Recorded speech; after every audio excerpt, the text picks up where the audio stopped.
Hi, thank you for joining us today for this BrightTALK series.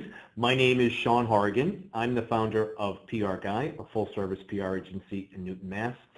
I'm here with Seth Worby, CEO and founder of Champ Internet in Newton, Massachusetts. And we're going to talk a little bit about Seth's background today, his management style, get some advice on SEO and SEM, and field your questions. So thank you for joining us. Seth, why don't we get started by having you tell us a little bit about Champ and how the agency came to be.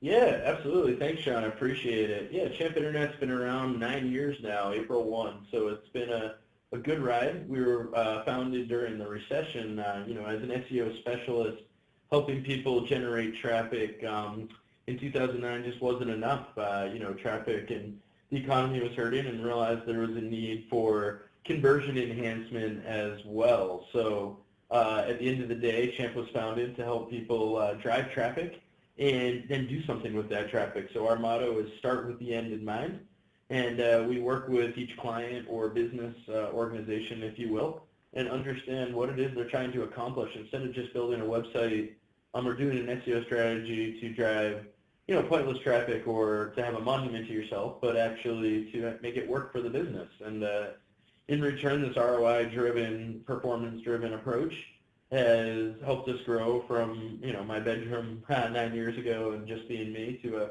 30-plus person team here today. Awesome. So where did you get the inspiration for the name? How did that come about? Yeah, Champ is, Champ itself is multiple, has multiple meanings. To be a champ, you're the best at something. I happened to go to school in Vermont, right on Lake Champlain, which is the first 5 letters of the lake. So also our original logo had the lake monster from Lake Champlain, so the Loch Ness Monster I was always fascinated with, and when I found out Lake Champlain had their own name, Champ. So multiple meanings, but really just being the best is where we went with. And then over the years, just through our rebranding as we've grown, we've moved away from the Lake Monster to kind of be a little more professional. Awesome. Okay, great.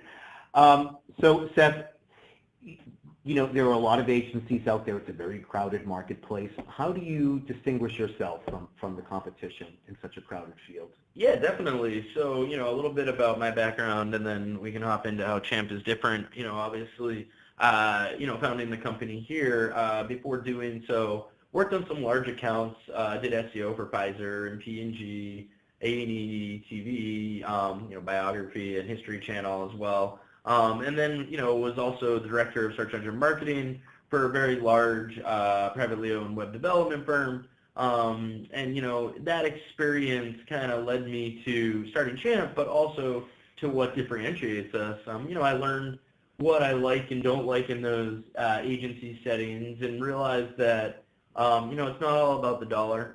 Here, if we lose money or make money in the first year isn't our concern. It's about long-term partnerships. And, we turn away clients when they're not a good fit for us. We want people that want to do business the right way. And at the end of the day, want to make an improvement in whatever their ROI is, whether it be more people involved and whatnot. So, our differentiator is we're very client-centric. And to do that, I know we're going to talk more about management styles, but our main focus is employee retention. And employee retention tends to lead to client retention and client growth. Our growth has been, to 100-plus clients in 9 years has been, really word of mouth. And the best way to describe that is there's more mouths spreading the word. Awesome. Well, as a marketer, I know that the industry is always evolving, and we need to stay current and on top of changes and new best practices. How do you stay relevant? Yeah, absolutely. Great question, Sean. It's key to go to, whether it be webinars like this, and we're going to get into some SEO techniques shortly here and things you can keep up with in the industry. there are offline, the traditional conference, and then just being involved in the community. We're constantly trying to get out and better ourselves. Our team, admittedly from our junior interns to all the way up to our senior level managers, we're constantly sharing resources and sharing cool tips when things work, what doesn't work. It's always good to learn from mistakes, but, share those mistakes with other people on the team so that it doesn't affect another site or another client. Constantly teaching each other, keeping up with the market. I'm a big follower of many website type magazines, actually a contributor to Website Magazine regularly, as well as others on the publishing side and on the writing side. But also, admittedly, you'll find me in the back of an airplane clicking away and reading those magazines, not just writing for them. So, getting a lot of knowledge. Some would call me a dork or a nerd. I tend to just want to learn more and keep up with it. You have to. Terrific. So we talked a little bit about how important your team is and cohesion and keeping your team members. Tell me a little bit about your management style, and then also talk a little bit about how you inspire and keep your team motivated. Yeah, absolutely. Great question, Sean. So, motivating the team is always a challenge. You can only buy so many free lunches or hoverboards around the office and ping pong tables and things like that. And, we are a youthful, and I don't want to say youthful, but energy-filled company here. And, allowing people to some flexibility in a virtual world in the sense of, if they need to work from home or bring their dog to work, things of that nature is one of the things we do for employee retention. But the other is creating a culture where it's a circle of accountability is the big thing, so that, whether you've got 20 years experience and you're a six-figure level person, or you're still in school and you're interning, if you need to get something to somebody to get it done and be responsible for that, then, it's important that, it's clear that that circle of accountability exists. And just because you're a higher up, if you will, doesn't just necessarily mean you're not accountable for doing work, because, if an intern's sitting there twiddling their thumbs waiting for something to do, and you need to get them those notes or that project, it's just as important as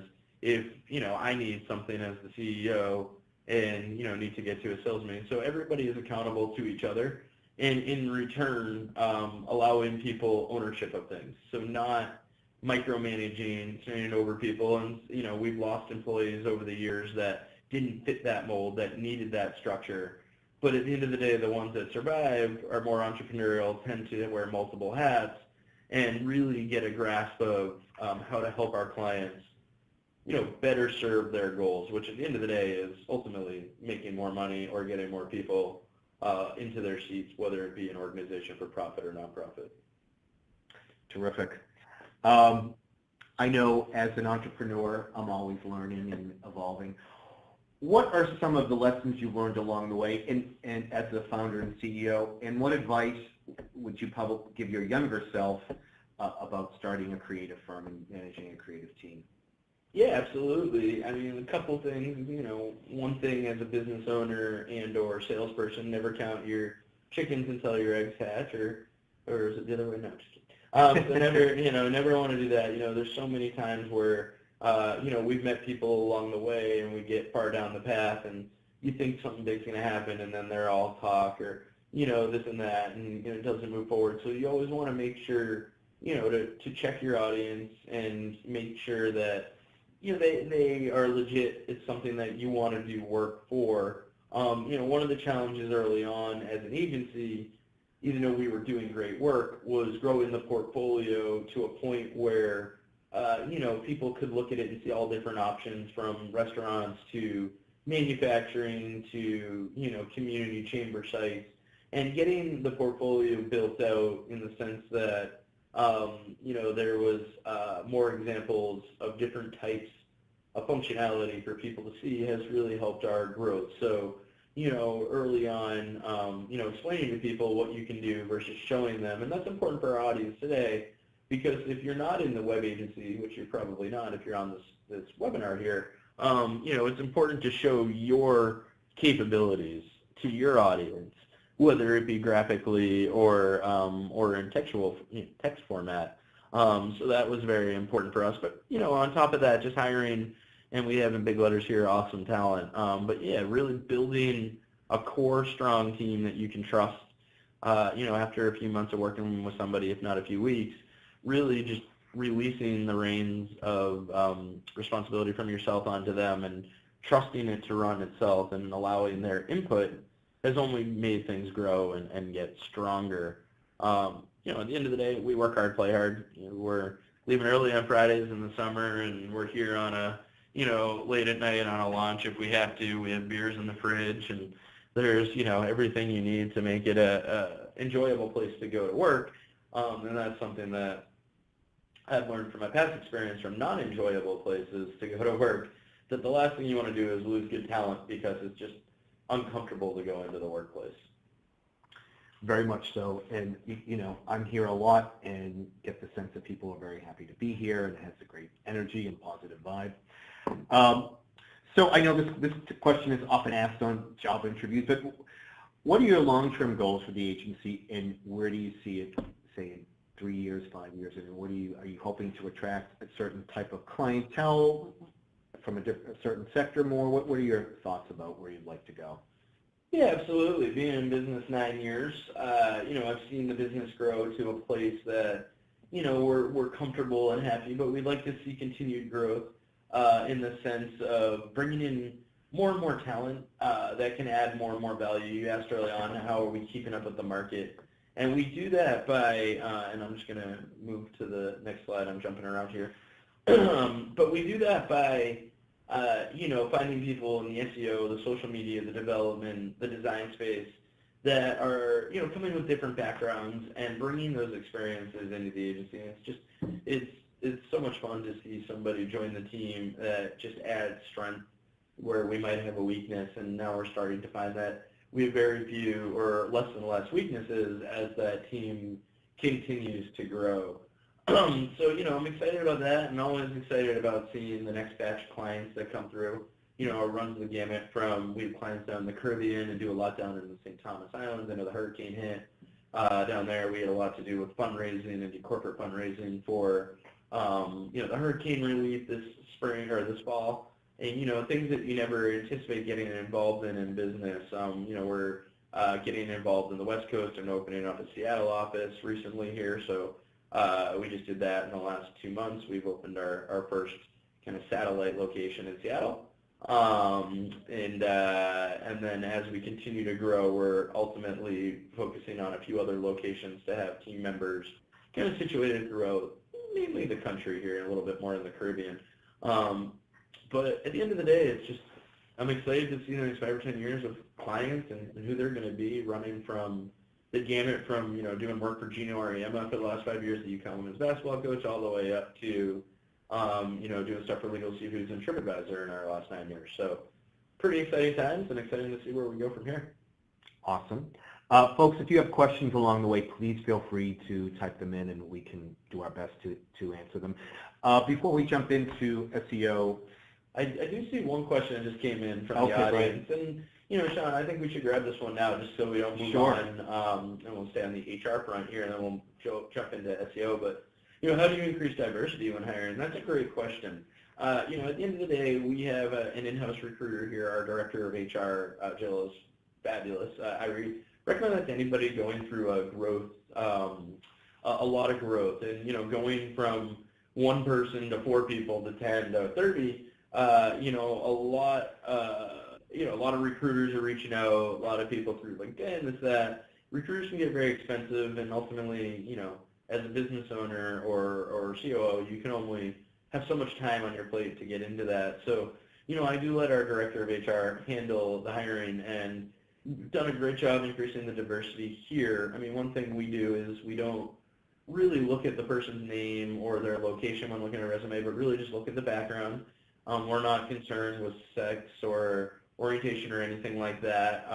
And we do have a diverse team, and we're lucky to be in the Boston area where there is some diversity, not as much as other cities, but some diversity available to us. But, we do have an interesting variety on our team for just such a small team, running from people from European background to African American to Indian and whatnot. So we try to keep that always in mind, but at the end of the day, we do try to hire the right person for the job. Mm-hmm. So that's the key. Great. Well, that's a terrific question, Mark. Thank you for asking it. And I wanted to just touch upon the fundraiser a little bit for St. Thomas. How much money did you end up raising for the hurricane relief? Yeah, it was all in all a little bit over $20,000. I think we were in the Boston Globe. Ran a quick article on us, and then our subsidiary business, ExploreVirginIslands.com, which is a travel site we operate down there to just introduce us to the audience in St. Thomas. Was able to really generate a lot of traffic, and we were selling a poster that was donated by a local artist in the relief. 100% of the donations, when I say selling, 100% of the proceeds went to donations to 501c. So very exciting effort, and just as excited to have my clients back up and running, and the cruise ships and business kicking back up down there. So we're things are heating back up, no pun intended. So they're back in action now. It's not full, but power is back, and cruise ships are coming in, and people are spending money. Wow, so economy that's really good news. Yeah, that's terrific news. Okay, well, this is a good time to jump into some marketing questions, and we'll talk a little bit about SEO and SEM. But first, as a veteran marketer, what are some of the common mistakes you see clients or companies making time and time again when they first come to you and talk to you about working together? Yeah, absolutely. We don't ever go to clients with a cold call or anything like that. So everybody who's come to us over the last 9 years has approached us because they have a pain point. So the first thing is to identify that pain point. Are they not getting the form fill-outs? Are they not making the sales they want? Are they not getting people into the boat? I mean, we've run the gamut from boating companies to restaurants not getting reservations to events like this not getting enough signups. So it is what, and there's plenty of signups on this. Thank you everybody for joining today. But understanding what it is you're trying to accomplish, and I said it earlier, but I'll say it again. Start with the end in mind and know where it is you want to get to. So there's I say 10 simple questions, but there's a variety of questions you can ask yourself before starting a marketing effort. And I wrote a blog post 9 years ago. You can find it on our website, or feel free. After this, we are offering a free consultation if you sign up by Monday, which is a really good offer, Sean. We can talk more about it at the end, but that's terrific. Feel free to ask about these 10 questions. But what they are is very simple questions to ask yourself. How do you want to communicate with your audience? What action do you want your audience to take? How does it fit into your overall business strategy, meaning your website and your online marketing? At the end of the day, asking yourself, questions like this before starting an effort tends to open up the outside-the-box thinking to lead towards a more successful path or roadmap to success. And I can't tell you how many clients I've sat across the table from that when they walk out of the room after that first meeting say, wow, we've done this 2 or 3 times, Bill. Website's been in business for however long since the web's been around and needed a website. And no one's ever asked us these questions. At the end of the day, it lends itself for us to gear our strategies to a more successful endpoint. And it allows our clients to stick with us. So we've been very happy with that. Terrific. So I believe most of you folks online today are in marketing. And what are some of the basic principles of SEO that you want to share with our audience today, and some strategies for building SEO in Google Rank that people can walk away with today, saying they can go and implement that or start to think about that in their marketing strategy? Great question, Sean. And I'm gonna jump into, let's talk about some stuff that you can take away today and apply to your business, or at least take the knowledge and have a better understanding. Enough about Champ and Seth and all that. Although, if you are interested, feel free to go to champinternet.com and you can check us out and all that. I'm never gonna stop hyping it. It is my life and how I survive. But let's do the SEO thing. So search engine optimization is the process of increasing the volume and quality of traffic to a website. So what does that mean? I mean, it really, at the end of the day, if you're a searcher, and we all are, if we go to Google or Yahoo or whatever search engine that might be, we type in a keyword. When we hit search and when we hit the search button, 100% of people see what's on page one. So, if you're on page one, think about it. Page one is not the first thing that's for sure. So it's very important to get on there. That number drops to less than 14% for page 2, less than 2% for page 3, and even below 1% for page 4s and beyond. So really being in that top 10 listings, if not the top, 1 through 5, because you're above the fold there, is very important. The yellow pages, for lack of better terms, are dead. I mean, beyond, people that need them, and admittedly, if they didn't have the power seats, might be one of them, but people that need them to reach the pedals in their car, yellow pages, they help kindle your fire in the winter place. But I don't think very many people are jumping into buying, an attorney or a dentist or really anything for that matter, that traditional route. And even Yellow Pages has shifted to an online model themselves. With that, it's important to come up in the search engines. Boosting your content with the right keywords is, one way to do that. We're going to get into a couple different ways of doing it. I see a question from the audience here on what's a good way to increase SEO if you don't have a lot of content yet. And we're going to get to that as we move through this. In the essence of time, I'll jump to the next slide here and just talk about some of the things that you can be doing, to build a better search engine marketing strategy. So, there are thousands of things that play into the Google or the Bing or Yahoo algorithm, if you will. But it all boils down to really 3 core concepts. And, I have a degree in e-business management, and I've been at this for, way too long, almost 20 years. Google will be coming up on its 20th anniversary here. And, and I've been at it about 18, 19 of it. So with that, the theories haven't changed as much as the technology has. If it's good for the user, it's good for the search engine. So if somebody's telling you to do something and you're saying to yourself, is this just for the search engine or is this good for my use? Just look at it. If it's not any value for your user, more than likely the search engines are going to devalue that at some point if they aren't already, because they don't want to be tricked. They want it to be organic or natural. But then from there are really 3 pillars, which I call indexability, authoritativeness, and relevancy, or we'll call it indexability, relevancy, and authoritativeness. And indexability is just step 1, which is just building a technically sound website. Every page on your site is like a book, and Google's that library.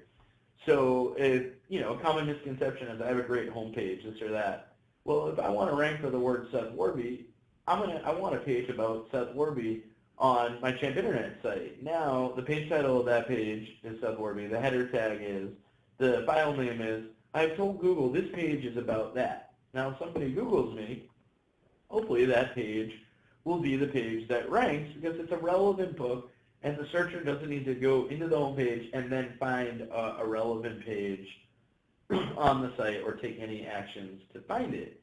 So how you do that is don't try to build it yourself. Have somebody who knows what they're doing build your website, especially in a business setting. It's worth the investment. And then from there, what you want to do is make sure all your pages are what we call indexed. And you can check that by going to Google and typing in the word site, S-I-T-E, and then your URL. It'll show you the pages that are indexed. And or you can sign up for Google Search Console, which is a free tool which will communicate with webmasters or business owners and provide information on your indexability and errors. Secondly is relevancy. So this will address the content. And how relevant is your content is important. So you want to understand what keywords your audience is searching. Are you a local business? Are you national? And then understanding broad versus long tail keywords. For example, if you're a landscaping company, do you want to rank for the word landscaping, or do you want to be more specific? So we're in the town of Newton, and if we were offering lawn mowing services, maybe we'd want to have our page title or a section of our site be around Newton lawn mowing services. More likely going to rank for the word lawn mowing in Newton or Newton lawn mowing than generally the word landscaping. However, working towards your long tail will strengthen your broad keywords along the way. So, it's one thing to consider. And then work those into your content. So you want to look at your architecture and understand, if these are the keywords that are going to bring people, or that I think will bring people in and would make a good customer, do I have a book, or do I have a page, for lack of better terms, on my site that can get into the library? And then what other books are in that library? So looking at competitors, typing in keywords that you want to rank for and seeing who is on page 1, what type of content do they have, will give you somewhat of a baseline of what it's going to take for you to have a chance. So the first step, you got to have the book so that it can be found. Second step, you got to write the book. And then third is you want to become an authority. So you do that by promoting your content. You can use a PR person like the PR guy, Sean, here, who's moderating today, is a fantastic PR guy, and you can find his website at theprguy.com. Something along those lines. Or you can do some of this yourself with modern day social media is a good place to start. If you aren't doing any, it's like hitting the gym.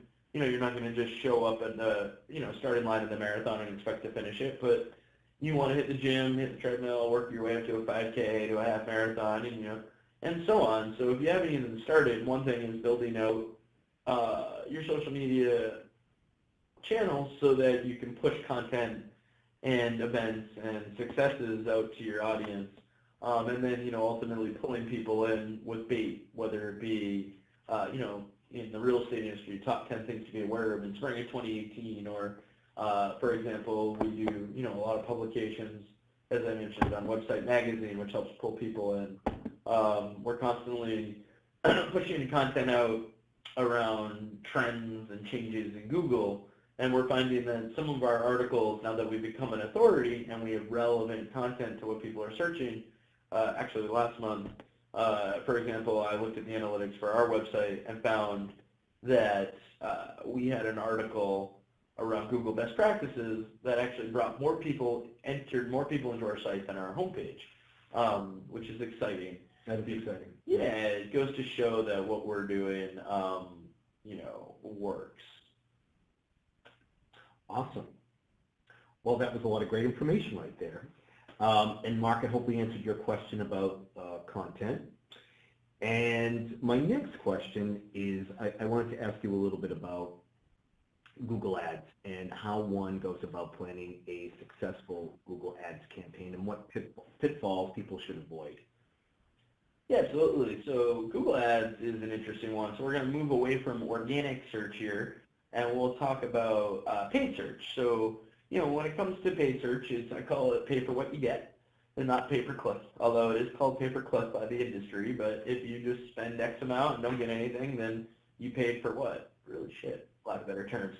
So, it's pay for what you get. And one thing you always want to do when you're starting an effort, if you aren't already in one, is crawl before you run. Spend $10 and see if you can make 20. Spend 20 to see if you make 40. You do need a sample set a little bigger than that. But at the end of the day, if you spend $1,000, did you get a return? Don't just jump in and spend $100,000 on something. Make sure that it makes sense for your business. Now, if you do spend one and make two, quickly figure out, can I continue up? There is going to be a bell curve for everybody where eventually you'll saturate. On that note, one thing I do want to keep in mind is that you will want to get advanced analytics set up on the onset, because if you don't, you won't know how your spend is doing. And to do that, you need to kind of step outside the box and identify to yourself what is considered a successful goal conversion. Is it a newsletter sign up, and what's the value of that to you? And you can actually assign a value to every type of conversion, and you can use that data to better optimize your campaign, meaning if I'm spending, X amount a day, or we'll just use a raw number, say I'm spending $100 on a campaign over a given set period of time, and I set a rule that says if I don't catch a conversion that makes me $200, then lower my spend, or if I catch one in the first $50, up my spend. And there are ways to do that both manually and tracking it daily, and or with automated tools also built right into the Google AdWords tool. But at the end of the day, it's important to make sure those analytics exist and make sure that you're seeing success from it.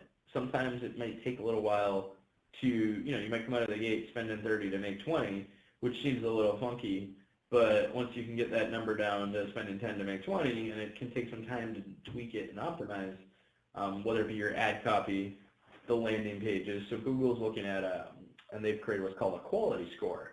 And that quality score looks at everything from the keyword you're bidding on to the ad copy that you've written to the landing page that it's landed. Now that landing page is different from an organic page. It doesn't need to be as content heavy.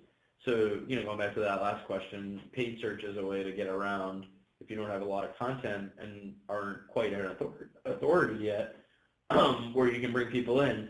But what Google does look at with that landing page is your ability to convert time on site and how many people take an action, because at the end of the day, the search engines are looking for the user to have a positive experience, so they become a loyal Google, Yahoo, Bing user and whatnot, and ultimately eventually click an ad, and that's how that their stock continues to rise as one of the largest stocks in modern day history, or history, if you will.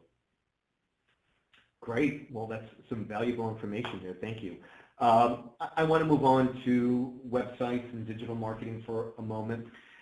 Seth, how does one evaluate, how do our people online today evaluate whether it's time for their company or their brand to create a new website? What are some of your suggestions?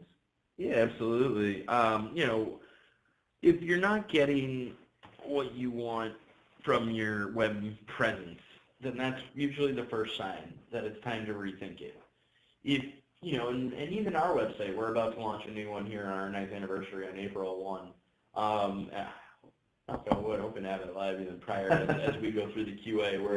What's that, Sean? It's the cobbler that can't get to his own shoes or something. Right. Something like that. We've had 3 iterations in 9 years, but I'll tell you, it takes a lot. We have a 1,000+ page website. We're pushing out a tip of the week for the last 5 years, and a newsletter once a month, and blog posts at least twice a month. So we have constant flow of regular content, and moving all that content over can be a challenge into a new design and rethinking, where you want to be. So you want to make sure that when you're doing a migration, that you do, one thing is that you do move all of your information over properly. So doing what's called 301 redirects, which is a permanent redirect of one page location to another one. For example, if, on our old site, if we had a page that was / Seth Worby, but then on the new page it's / Seth, Google's not going to know that that's the relevant new page. And, I had a woman come to me, this is a good story, Sean, a woman come to me that was selling shoes for women with larger feet. Go figure, that was her niche. And it was doing great. Had about an 8-person team here. She was a Harvard grad, and she found a niche, and she was hitting it. It was something along the lines of with a larger footprint, or was the tagline, and doing great. Launched a new website. Called me about 3 months later. Her business had collapsed. Was starting to let people go and couldn't figure out what had happened. And she had launched a new website and not redirected her 10,000+ product SKUs page by page or at all. And what had happened is the audience in Google, her #1 rankings kept being page not found because the page names had changed. And Google found that people were bouncing right back to Google to the next result. Interesting. And after a month or a couple of weeks of this, they'd removed her results from the search engines and really struggled to ever get back. She was an authority, so was able to get a little of it back, but ever get back to where that flow was. So it can be detrimental if you're not aware when moving a site. But to go back to your question specifically, I think it's really, ask yourself, is your business where you want it to be revenue-wise? Are there things that you can, save time on, whether it be HR and having a careers section where people can apply online? Are people constantly calling for information for, whatever it might be that you can provide to your audience? So again, going back to those first-time questions, how do you want to communicate with your audience? What actions do you want them to take? how do you want, what emotion, do you want them to feel when they're on your website, and how do you want them to communicate with you, ultimately will be a big driver. Oh, he got a phone call. We're just shutting it off. No worries. It's somebody from the presentation calling in to buy from us already. Please hold your call. They love it so much they had to call right away. Yes. Yeah. Cool. All right. So does that answer that question? So what are some, let's stay on this theme of digital marketing and websites. What are some current trends you see in the world of e-commerce and what's evolving? Yeah, e-commerce is shifting to mobile more and more. So I'm seeing more and more sites being built mobile first, meaning what that means is that the designers are building for the mobile device.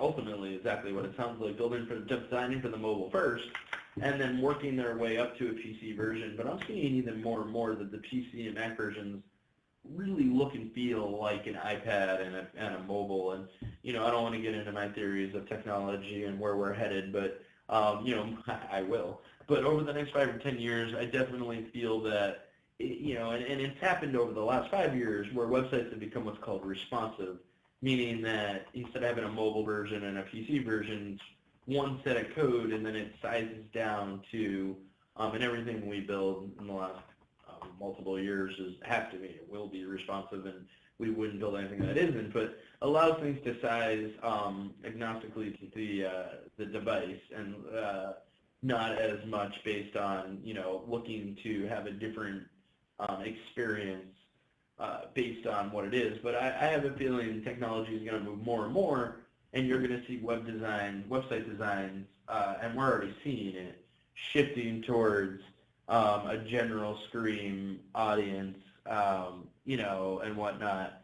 Also making sure to include making checkout, really easy on mobile. That's something that can be a hindrance.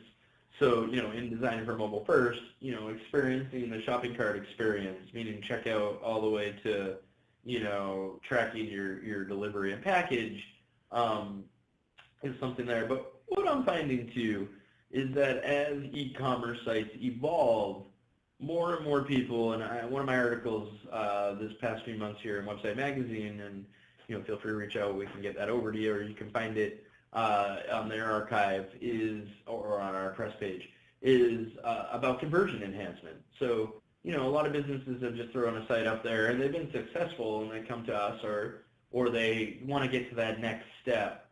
And, it's one of those things where, Sean asked early on why I founded Champ. And, my theory is if you have 100 visitors and a 1% conversion rate, if you can take that to 200 visitors and a 2% conversion rate, you've gone from 1 to 4.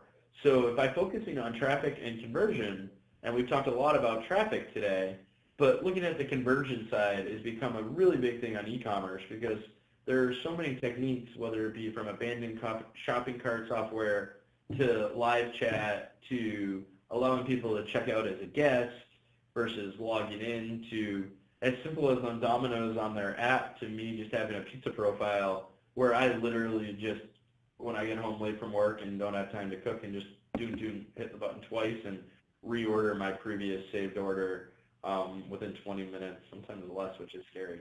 It's at my door. So that's great. I think that's where e-commerce, you're going to see more and more head that Domino's route. I don't need to know exactly who's making my pizza and who's putting it in the oven at what time, although it is nice to know. And admittedly, it's a different type of e-commerce experience, but I've started to use Uber Eats in the last month or so, which is, I think, even more advanced than the Grubhub or the Foodler, and we work with a lot of restaurants here and offer a restaurant package, but I've been just astounded by what Uber Eats can do. It's actually quicker than I can go pick it up myself. It's getting to me hotter.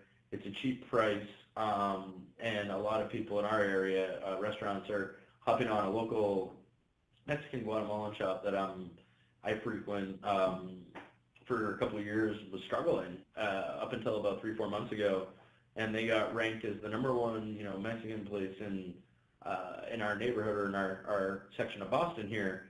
And the guy said he could close his doors to outside business, that he gets enough from the online third party just with that one ranking. And now what I've noticed is that he signed up for every single one of these. So their business is booming. They've since they've renovated, they're growing, and oh, that's great to hear. So it works. Yeah, terrific.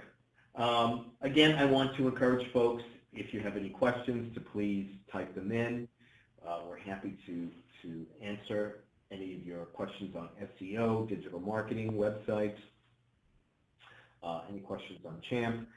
Anything else that you want to talk about or add today in terms of advice about SEO, marketing, website development? Yeah, absolutely. Great question. I know we're winding down here. We're coming to the conclusion. So, you know, as we wrap this up here, you know, as Sean said, if you have any questions, feel free to type them in. We'll be on for another few minutes here on the chat. But yeah, I mean, going back to just the core, you know, start with the end in mind. You want to make sure that you know where you're going before you start, you know, on that path. We work with a gentleman. He's in his 70s, owns a pet store locally here, and he's been in business 40 plus years at this point. And I started working with him about 8 years ago. And he says it best. He says, you know, and I said it earlier on. I use this quote a lot. But he said, don't just build a monument to yourself and your business, but he actually, you know, without fully understanding social media and email blasts, allows people to, you know, trust, you know, or let me rephrase that, puts trust in his people and allows them to run with it. And he's trusting the process in the sense that, you know, his weekly newsletter is working. He's bringing in a lot of traffic via, you know, search engines, people looking for obscure, long-tail type things in Massachusetts here. You know, one thing he told me, a person drove all the way from Martha's Vineyard, which involves, if you don't know the area, getting onto a ferry to get back to the mainland, taking a 45-minute ferry, and I get seasick easily. A horrible date on a whale watch when I didn't see a whale. But anyways, long story short, ferries aren't for me. But they drove over an hour and a half to the store because they wanted a sugar glider is what they are. It's an obscure flying squirrel pet of sorts. And this guy happens to be the only store that carries those. But that customer bluntly and blatantly said when they walked in, I was Googling looking for where to find one of these locally, and you came up. And that's why I got in my car and we drove, you know, however far to come spend this thing. And with all the accessories and everything, these things run a pretty penny. It was, you know, for a pet store, you're looking at a $2,000-$3,000 sale, which is more than your typical Jenny needs a new goldfish because she didn't feed it for 5 days. So, you know, it was to Doug, a 70-plus-year-old business owner, you know, somewhat of an epiphany as well as a validation point for him that, hey, not only did this investment pay off, but the epiphany was, I want more. You know, how do I get more of this? So, you know, for us, it's understanding that goal early on, and it should be for you as well. You know, look at your business and ask yourself what's going to make you successful. What is your core product? What is your bread and butter? How are people finding it today? And how can you enhance that? How can you get more people? You know, there's two types of searchers. When somebody goes to a search engine, they're ultimately one of two types of people. They're either looking for you or your brand, so they know what they're looking for, or they're what I call industry search. So they don't know you exist or your brand exists, but they know what they're looking for, or they think they know what they're looking for, but they're looking for something. They don't care who they find. They're looking for the best. And you want to do that, and we still have it up on the screen here, by becoming an authority, become the best, or at least position yourself via social media and PR efforts as the best. You know, create that aura, have relevant content to drive these, you know, people looking for these things that don't know you exist, so they're not looking for Champ Internet, but they're looking for social media marketing or SEO. You know, create pages and a depth of content around that to bring people in. And ultimately remember that, you know, any of this to work, your site needs to be built in such a way that, you know, not only the search engines, but a human can easily navigate it and crawl and spider through it, you know, in the sense of jump from page to page and find what they're looking for without any challenges. Terrific. I know we mentioned earlier about you're offering one-on-one sessions. How would people go about scheduling those? Great question. I almost totally forgot, and I was reminded multiple times and have people smiling at me now to make sure I mention it. So yes, we are offering a free consultation. If you can reach out by 5 p.m. Eastern Time on, we'll call it end of day, Monday the 19th, we'll extend it through. We're going to have some weather here in the next day or so, so feel free to reach out via email will be the best way. Info@champinternet.com. Again, it's info, I-N-F-O, at champinternet, CHAMPINTERNET.com. And just mention BrightTALK, free 30-minute consultation.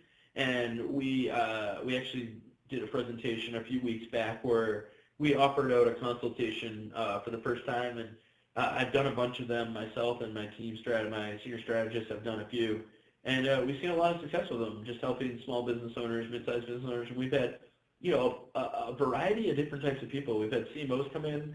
We've had a woman starting a business. We had a publisher that had an awesome coloring book in multiple cities. It was much bigger than I ever anticipated when I hopped on the phone with her. And these are not by any means sales calls, but really just to extend this conversation, but allow you to ask questions and have this be specifically about you. And we'll spend that half hour. You'll get a bunch of feedback and analysis of what you could be doing better, as well as a plethora of recommendations of things you could be either doing on your own or with a professional or a consultant or an agency like ourselves. That's a great opportunity. Yeah, I question myself for spending the investment in doing it. It depends on how many come in, and it can get costly. But at the end of the day, my team really finds satisfaction and feels good about helping the other people out there. And it's tough in these situations here where we're not face to face and I can't see the audience and really get a sense of what your pain points are. So I am investing into these consultations. When I say investing, but spending the money to offer these out for free, and in return, appreciate any feedback that you have for us on our presentation or how we could be helping better the community, and that's our pleasure to do so. Great. I hope everybody enjoyed today's webcast. I know there was lots of amazing information shared. If you have any final questions, please feel free to type them into the Q&A box. I encourage people to share this presentation, and I hope that you learned something today. We'll just give it another moment, see if another question comes in.